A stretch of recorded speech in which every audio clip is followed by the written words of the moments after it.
Hello mga ka-ideas. Akit tayo ng puno ng bayabas. Humingi nga pala si Mrs. Nagpalo niya sa agad.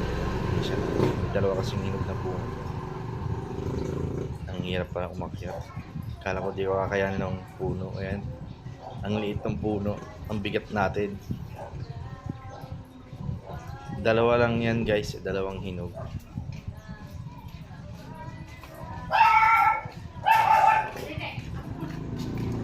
Kala ko matutumba.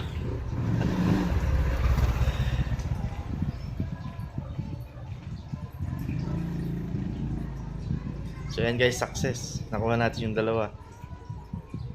Oh. May kaba-kaba pa ng konti. Ang baba nga pero hindi na tayo sanay umakyat. Ayan guys. Success tayo guys.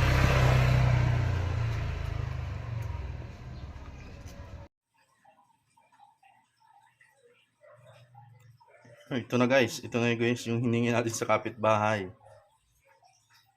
Ang mahiwagang bayabas ng kapitbahay. Sarap.